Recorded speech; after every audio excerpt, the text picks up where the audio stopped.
Hello, here we are again.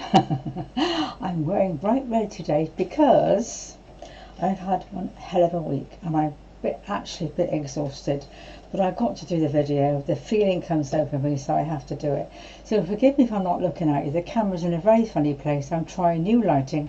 I've not got my favourite outfit on, so all in all, I feel a bit of a disaster. So today would be a gentle video. I think what we have all received so much energy of late, input, electrical energy, and how it affects me. My whole body goes into some sort of spasm. I get an overload, and it does take a lot out of me to readjust to it.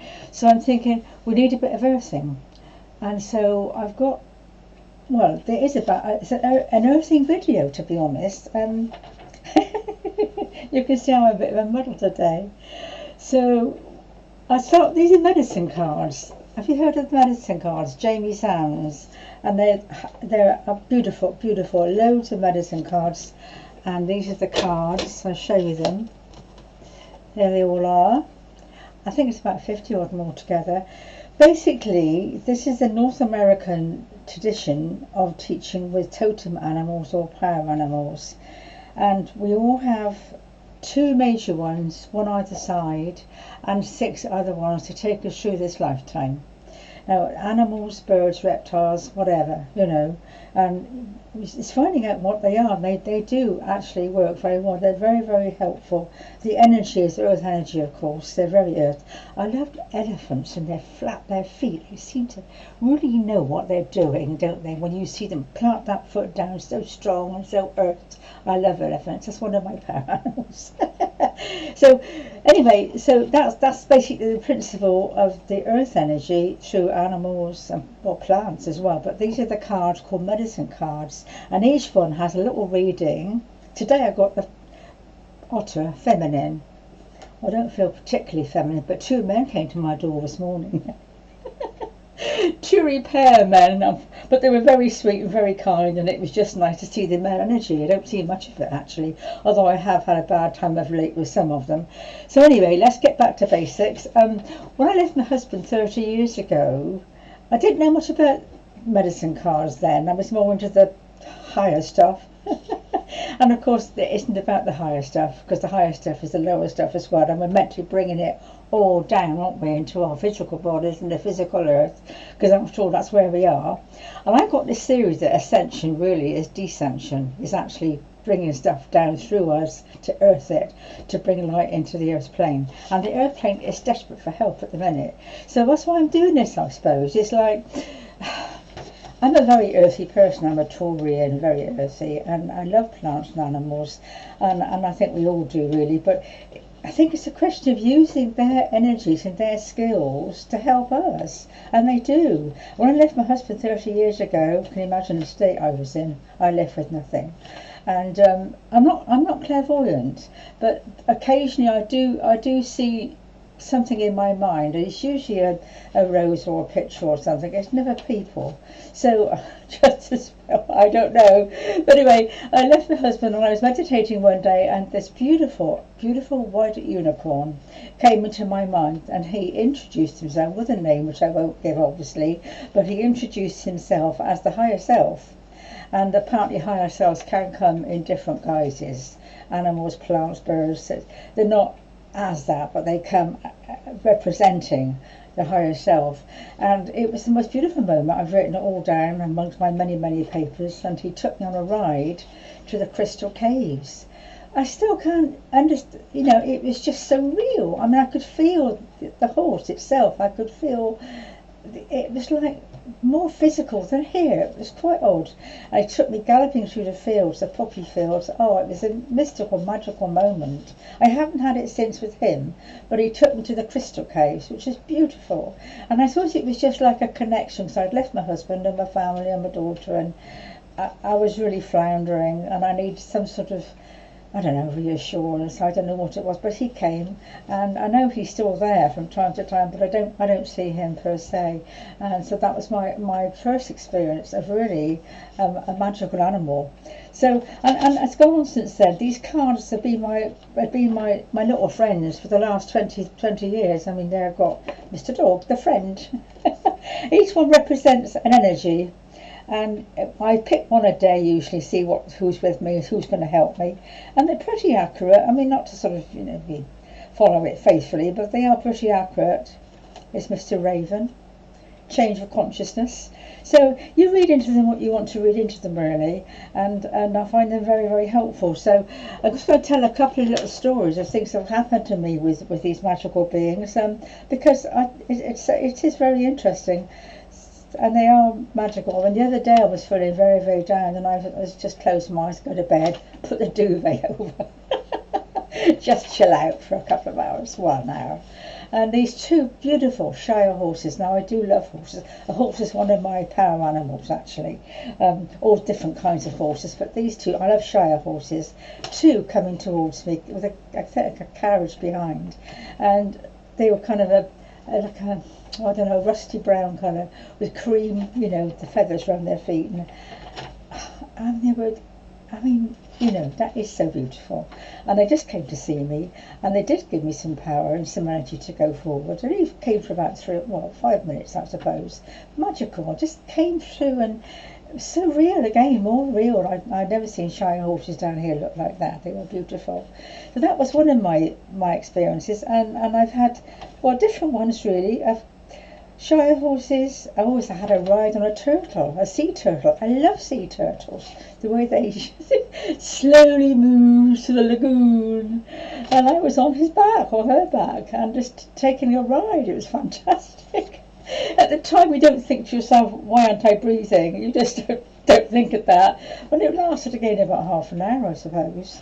Another one was, I guess I went for a ride on an eagle's back. God, that was, eagles. I love eagles. And bird kingdom is one of my special things. And they're flying. I mean, you could feel the wind in your face. It was soaring through the mountains. Absolutely at great height. You could see the mountain tops. Just this eagle on its own, with the wind in its hair and its feathers, and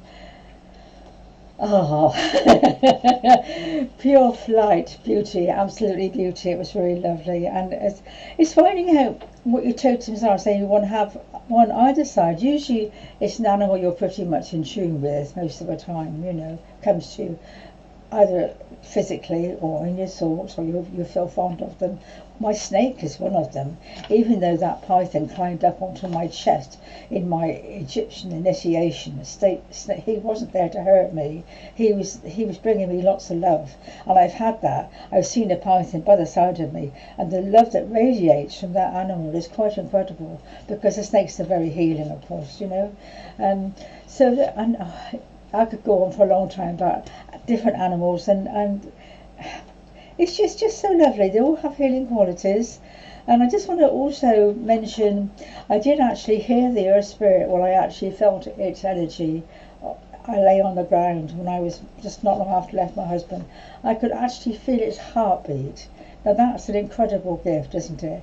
It was very, very, very, very slow pulsing, but beating. So the earth spirit is very much alive. I don't think people realise how much alive it is. And it's very hurt at the moment. Really, really hurt, and doing its best to survive. Really doing its best to bring in the new energies. It's struggling. It's a feminine planet, and it's struggling with all these men digging holes in it, moving, digging up trees and moving water, and not respecting it, really. It's just not respecting. And the earth is very, very sensual, very loving, very sexual, actually, earth being.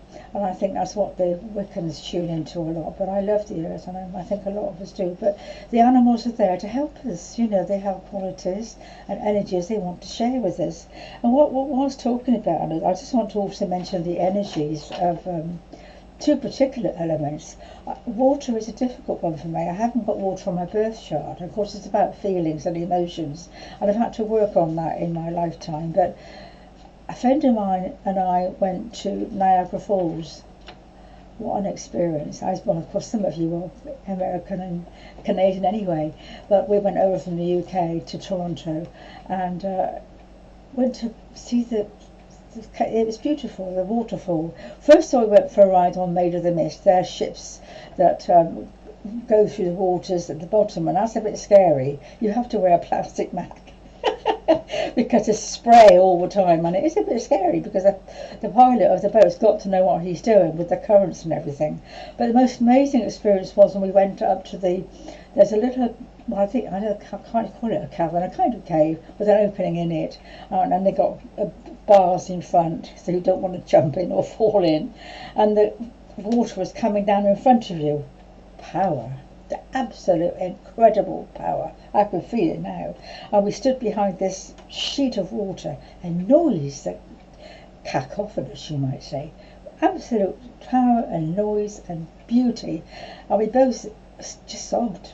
It was to do with the heart chakra, of course, and we just sobbed at the power and the love that was coming from that water. And it's doing this day in, day out. It's an incredible thing, because of course the falls are in between Canada and the US, and we were on the Canadian side.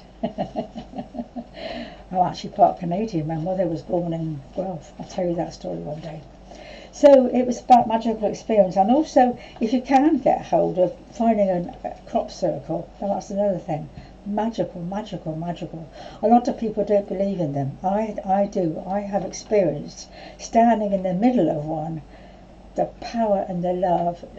You just want to go. You just want to fly off. It's just so, and the patterns, the patterns mean something. They're a language, they're a light language, and they all mean something, but of course no one can interpret them really. But I went to one in the West Wiltshire with a friend of mine, and we thought we'd walk, and it is, the stalks are perfectly flat. I mean, they haven't been broken. It's just like someone smoothed them all down, and I think the spaceship with the energy just moves it, but like a hairdryer, I suppose. And the patterns all mean something very important, so we haven't yet deciphered them, but they do mean something.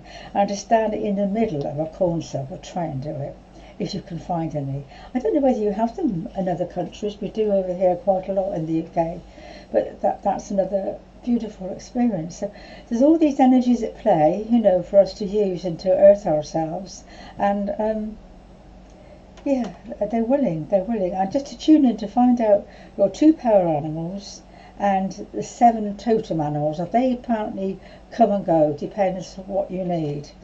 So one of mine is a horse, I think, and the other one's a snake, probably. So you can call on them when you really feel you need some earthing or some special energy. You can call on them for their particular skills, because they all have ways of being, like the ant. Busy little ant. I don't like ants. When I see one of those or a load of them, usually means you're going to be busy or you've got to stop rushing around. It's a message there for us. And if a bird comes and sits near you, that's usually trying to tell you something. It's just sitting quietly and tuning in. Gosh, I'm rabbiting on again. It's 13 minutes, don't believe it. Anyway, what's the lighting like? I think it's a little bit better. We're getting there slowly, but I don't think it shows my wrinkles up quite so much. So anyway, dear ones, it's been a very difficult time for me, and I guess all of you. I don't know. I had a really, I must start again. I'll tell the story next time, with a really powerful karmic experience with a Japanese master. Now there's what I was hanging on to. I couldn't decide what to do today, but I thought, no, the earth needs help. We all need a bit of earthing. So let's get into that and make it the topic for today. Okay, dear ones, well, thank you again for listening. Thank you for you don't make comments. Perhaps there's nothing to say. I've done it all. I don't know. So anyway, thank you for listening and for just sharing the energy, really. So God bless for now. Take care. Bye-bye.